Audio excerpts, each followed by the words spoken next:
Have sound effects. But the finals of our gold bracket, we have The Undertaker versus Shawn Michaels in our gold bracket. Okay. So before we begin, Undertaker defeated Hogan. I just need to ask before we begin. Did everybody review matches of The Undertaker and Shawn Michaels leading into this final matchup? I did. Yeah, I did as well. And I must say I am conflicted. So go ahead, Daniel. I mean, Undertaker defeated Hulk Hogan and Stone Cold Steve Austin and Ric Flair to get to this point. Shawn Michaels defeated Kurt Angle, John Cena, and The Rock to get to this point. A valiant effort on both sides between these two guys as we look back at their careers. I watched a bunch of matches, asked a bunch of people, did polls online. This was a tough one. I went back and watched a lot of their matches. I thought about the ring work of both of these guys, how impeccable they are in ring. I watched their WrestleMania matches, of course, 25 and 26. 25 being the better one in my eyes. 26 told a story, basically ending the career of Shawn Michaels. Shawn Michaels is Mr. WrestleMania. When you think about big matches in WrestleMania, he comes to mind. WrestleMania, you instantly think of the streak of The Undertaker, both synonymous with WrestleMania. You think about Prestige as champions. Both of these guys had awesome title runs. The ability to get there, the ability to work with multiple people, big, small, it didn't matter. Both of these guys competed in ring. I watched a lot of matches. I think about Mankind and Undertaker at King of the Ring, I believe. And Mankind coming in and getting that win over the Undertaker, which was crazy because nobody thought that would happen against the Undertaker. I think about Shawn Michaels versus Bret Hart at WrestleMania. Shawn Michaels versus Mankind at Mind Games, In Your House Mind Games. How awesome that match was, and how during that time of just the wrestling business and how that type of match was worked between those two. You think about that. Undertaker versus Mankind at Hell in a Cell is legendary.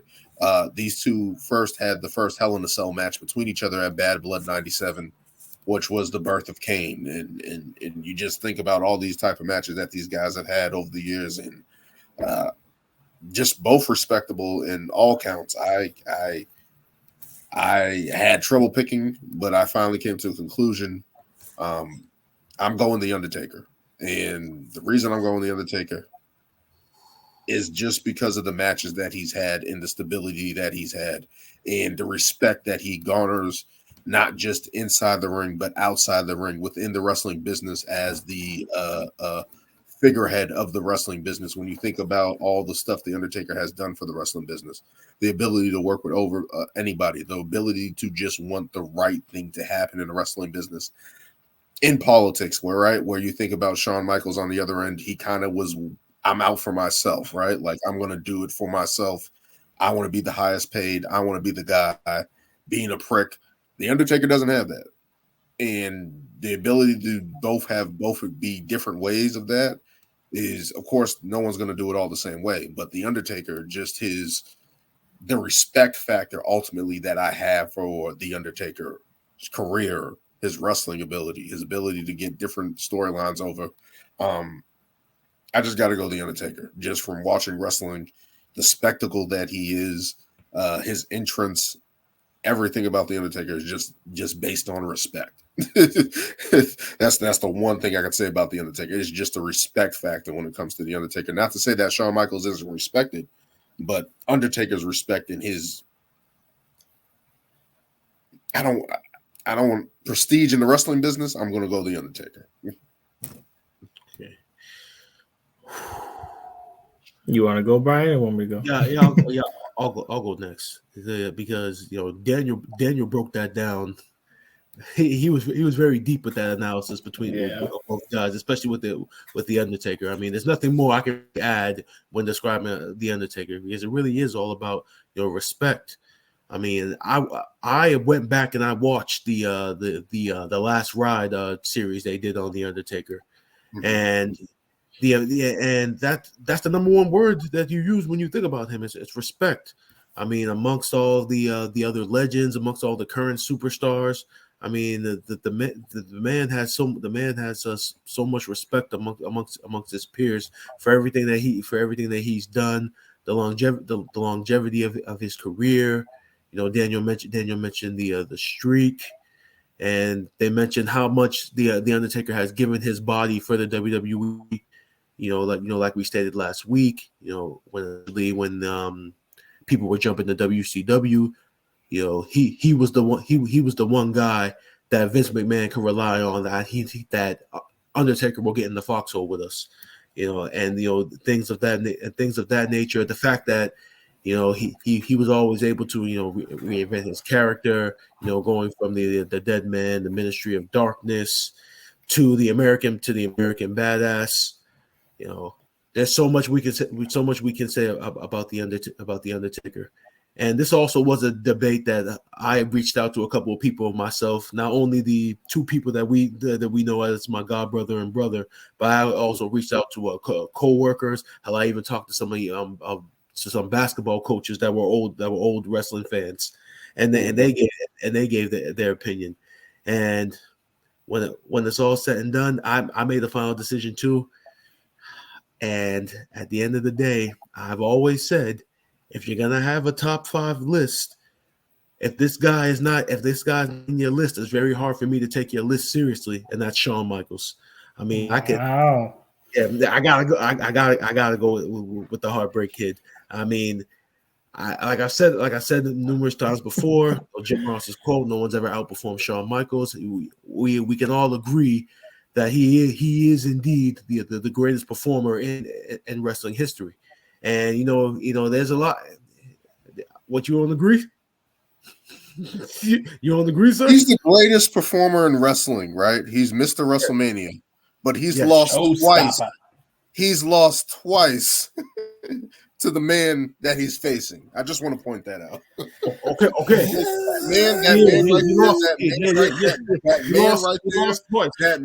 That man right there ended his career. And retired. Yep. Ended his career. I just want to point that out. Yeah, and that man on the right, nobody has outperformed Shawn Michaels, but there's a man who did it twice. Yeah, but the man on the right, but the man on the right pulled out 2 of the greatest performances out of the man on the left. Because before those 2 matches, nobody, as far as match quality goes, Undertaker had a match like that, and that man on the right before. I mean, look back at this match. The only other person I could think of in which Undertaker had a great match of the year quality match was his match with Batista at WrestleMania 23. That was a good match, but like I said about Shawn Michaels, I mean, we talk about WrestleMania like we said, he is Mr. WrestleMania. I mean, we talk about a lot of stuff when it comes to wrestling. We talk about the character, we talk about the entrance, but ultimately, pro wrestling is about when the bell rings, and when the bell rung, nobody was better than Shawn Michaels.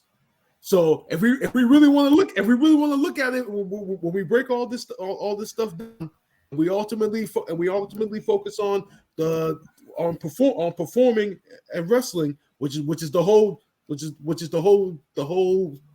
thing of everything that we covered. The whole thing of everything that we covered. You know what to say. I didn't even know what to say. Words. Again, this is how great Shawn Michaels is. He's simply amazing. You can't even think of words to describe him at times. But when we look at professional wrestling, I mean, sports entertainment and such, I mean, we look at the components of it. Shawn Michaels fit all of that to a T. In my opinion, better than the Undertaker. So I gotta go Shawn Michaels. Wow, I wasn't sure where you were going with there after you were talking about I mean, Yeah, you were talking about the Undertaker a lot, and I honestly thought you were just going to straight up pick him, but this was definitely a toss-up for me, and it's because they're both fucking great, and Shawn Michaels for me is always going to be the showstopper. His entrance is and has one of the best theme musics that I still sing to this fucking day. His fucking Sweet Chin music has,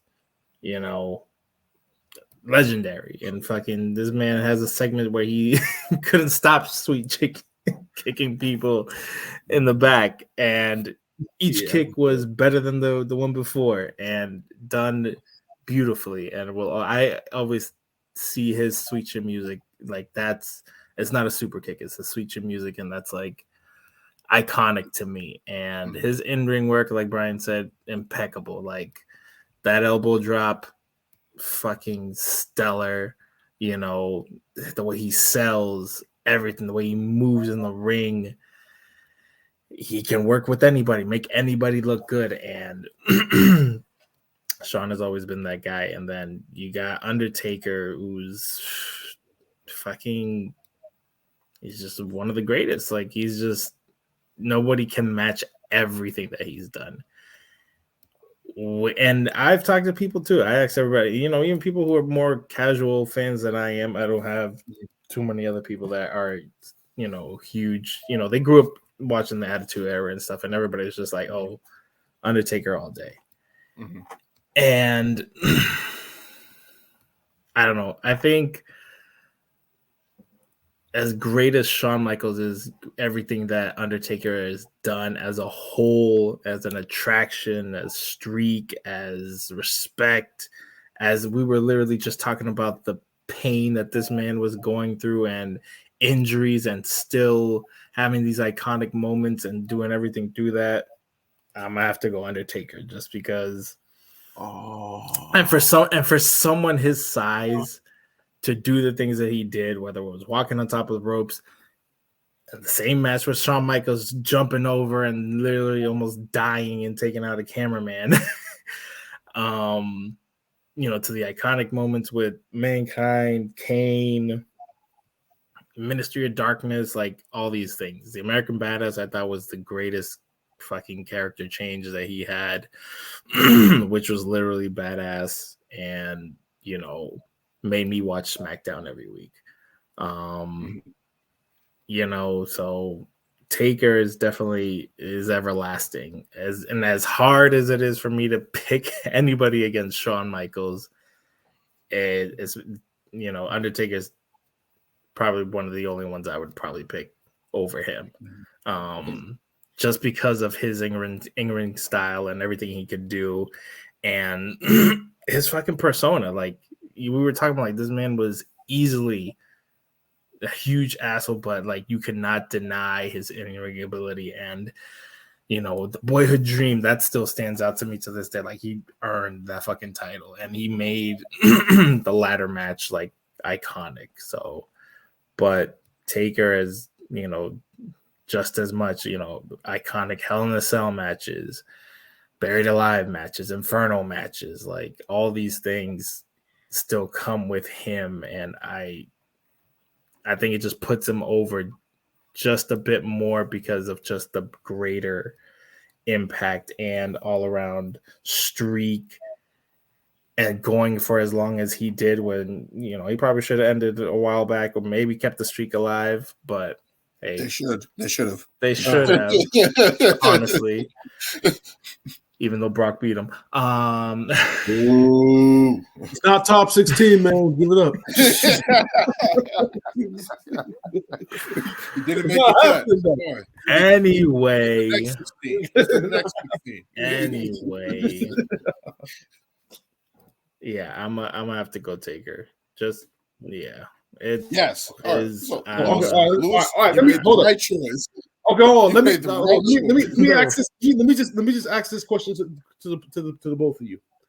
Okay, now, I'm going to make a point. Then I'm going to ask the question. Now, Lewis, you mentioned all the matches that were made just for the Undertaker.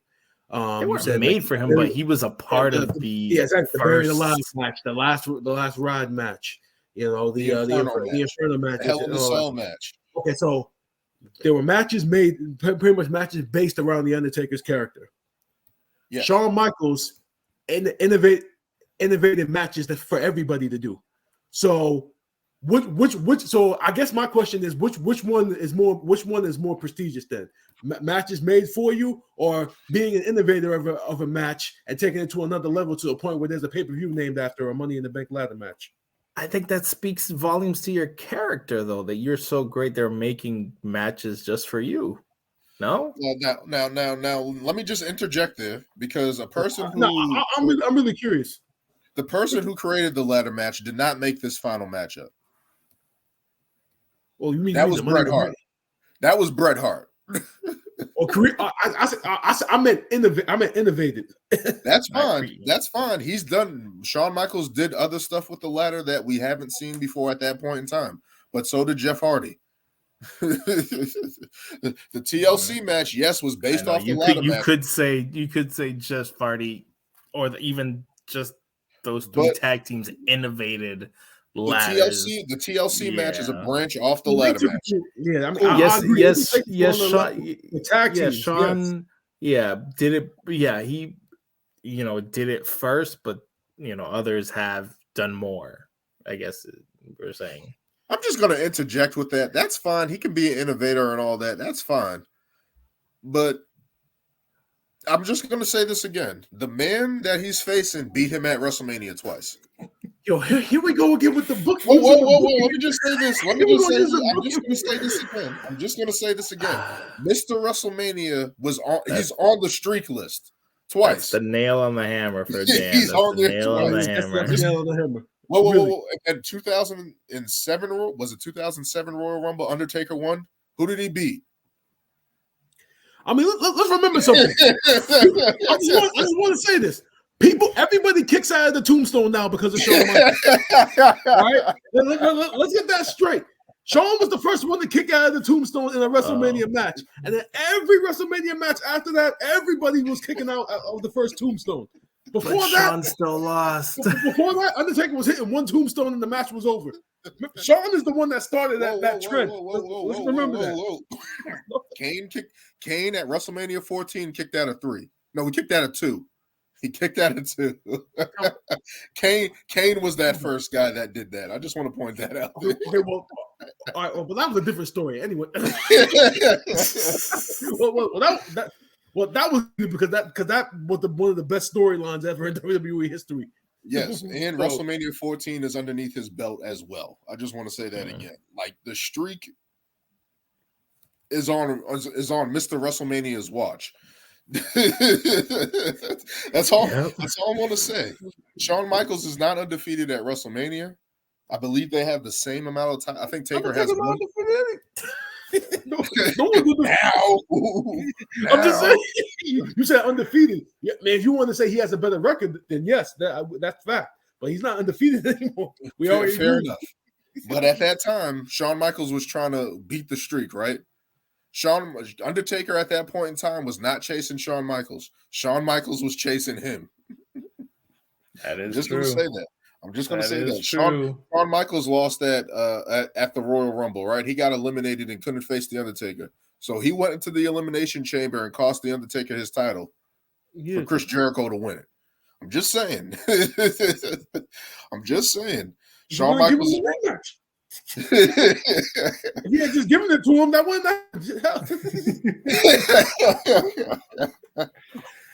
just hard to get and shit. Just give me my fucking rematch. He put his career on the line and he lost. I'm just saying. But just in real retrospect, like Shawn Michaels, I went back and watched that 2002 SummerSlam match against Triple H when he came back. Just for him to win that match and come back the way he did, the intensity that he's had with Triple H during that feud and stuff like that. But that match basically just signified Shawn Michaels as a wrestler, right? Like, he came back, even bad back injury, coming back after all that time off. People didn't know if he was coming back for real. And to pull that off like that just speaks kudos to how great he is. And then even now, when you just look throughout the years, the ability with the match with The Undertaker, the ability with Chris Jericho, Kurt Angle, You name it. Like, so many people come to mind when he's faced them. John Cena, he's got a great match when people said John Cena couldn't wrestle. One of those people that he was in the ring with at that time was Shawn Michaels, who had probably one of the best matches after John Cena in his career that you can say up until the United States Challenge in 2016 when he was really getting in that ring work. Shawn Michaels is just everything: the charisma, the flamboyance, the execution in the ring, the selling, everything. When you come back to Shawn Michaels, you think about that, the ability to have 2 Hall of Fame careers. And I'm not even trying to shit on Shawn Michaels, but I'm just saying, The Undertaker. When I talk about that respect factor, I can't just ignore that. When you think about, he's kind of like a timeless. Yeah, timeless figure, right? Like, he's still synonymous. Like, anytime I watch a wrestling show of an old one and you hear the gong and him come in, that presence of that aurora, he didn't need to pound his chest. He didn't need to do all these extra flamboyant extracurricular activities, even though the Ministry of Darkness was some of the scariest shit ever done in wrestling, right? Like, this guy was doing some real crazy shit during that time. So sacrifices and all types of shit. Yeah, sacrifices. He had Midian with the eye. Like, he hung. I'll never forget him hanging Big Boss Man in the middle of the ring, and everybody was like, "Yo, he gonna kill him."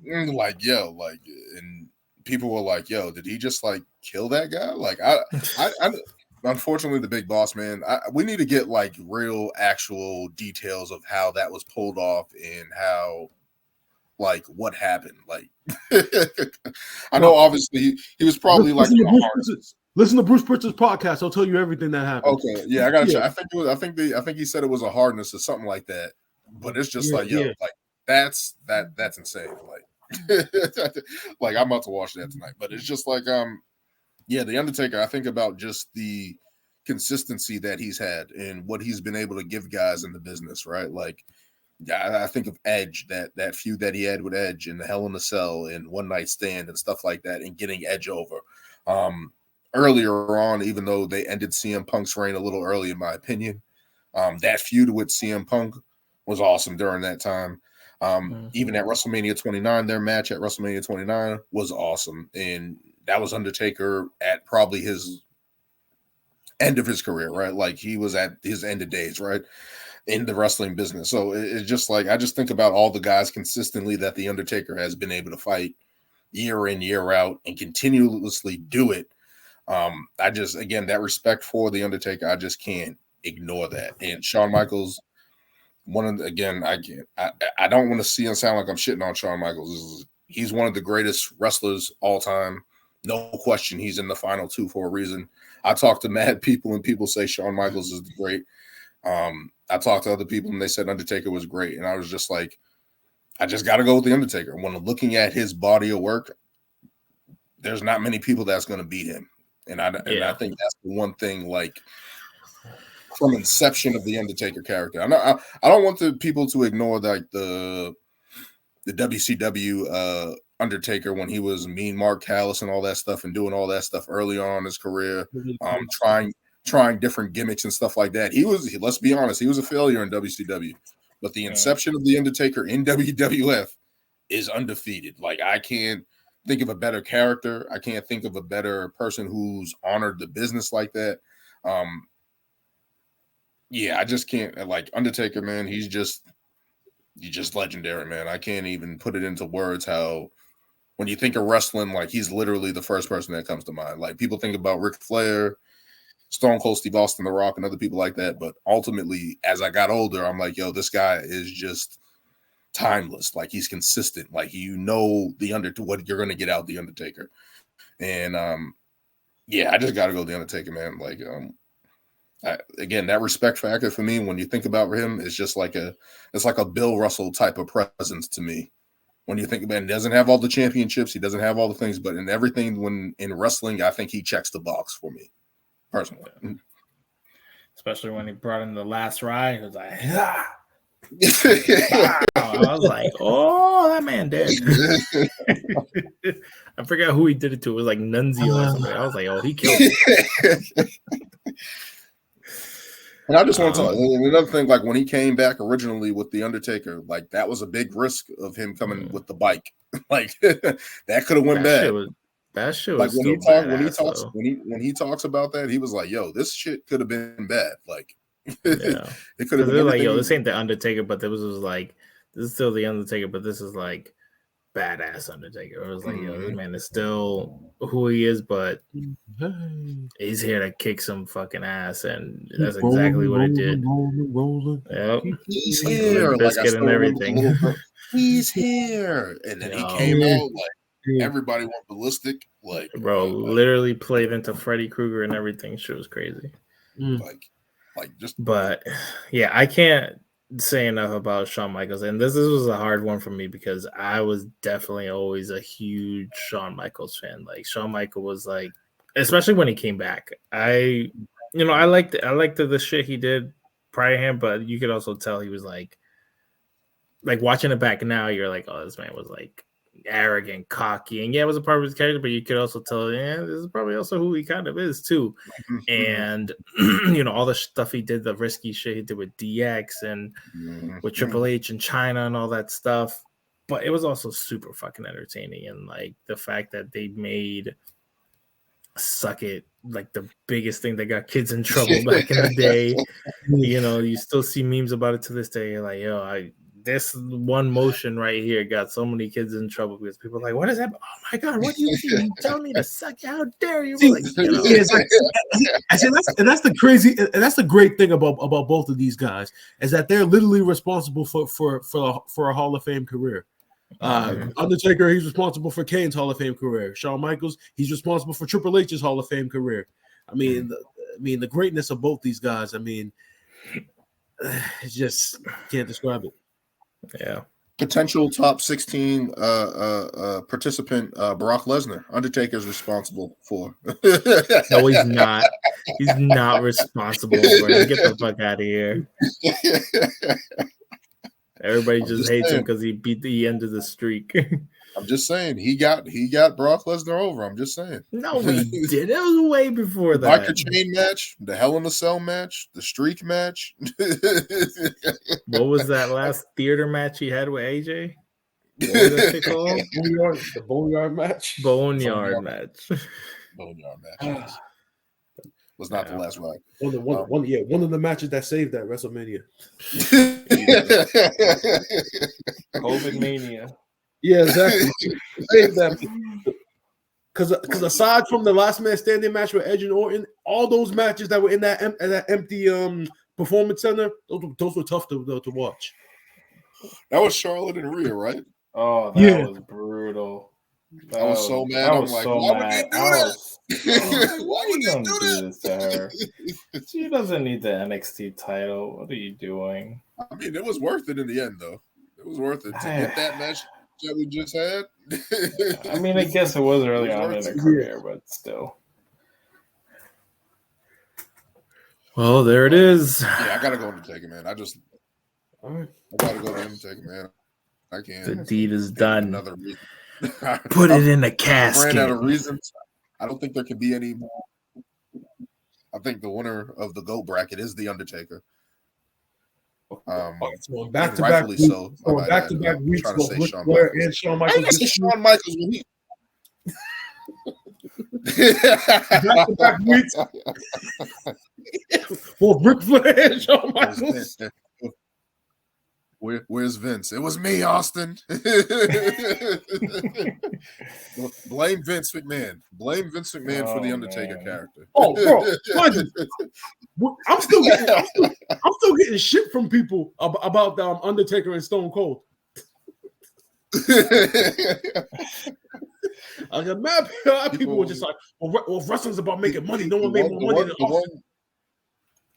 The ones people didn't like it was the Undertaker over Stone Cold, Roman Reigns over Macho Man Randy Savage, and Y2J over Randy Orton. They did not like that.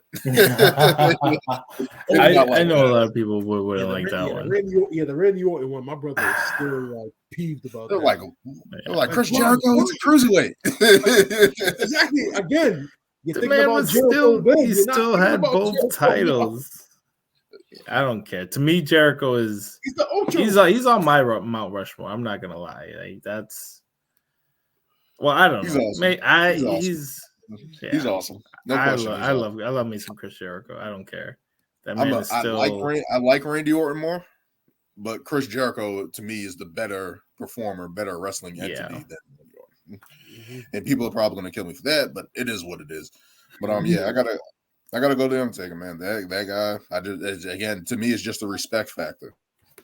Just a respect factor. Like I can't muster it into anything else. When I think about wrestling, I think about the Undertaker and just his like Godfather type appeal to it all. Like he's everything. So the winner of the GOAT bracket is the Undertaker, begrudgingly of the host of Brian. Shawn Michaels. Again, he's done it again. Damn it, it should have been Flair. How many? Damn it, it should have been Flair. Got Flair. Just saying, the Undertaker beats them all. I'm just saying. Oh man. Yeah, man. That's it for the GOAT bracket, man. I'll put the results up. People are probably going to be pissed about that, but it is what it is. Oh yeah, everybody's gonna have their own opinion. It was funny. More of the people I talked to all picked Undertaker. Some people who I thought were more Shawn Michaels fans were like, Undertaker is my favorite. Undertaker all day. I was like, yeah, okay. A lot of people picked the Undertaker when I asked and made the polls and stuff like that. But there are those people that Shawn Michaels. They made good arguments, but I'm just like, I can't get there, man. It's close. It's really realistically, Undertaker should have been out in the first round against Hogan. But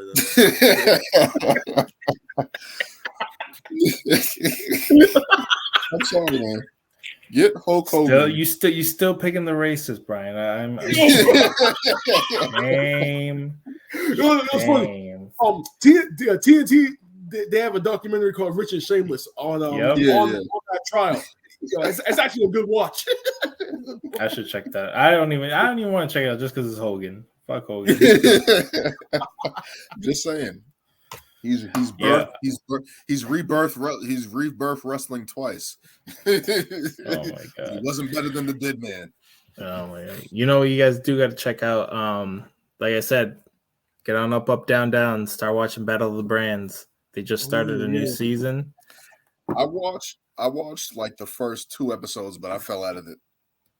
Yeah, I think I fell out of it because it was funny. I was watching the last because they did 2K22 and they did the full like 50 weeks of like literally GM, and this man Tyler Breeze was so mad, because he was winning the whole year.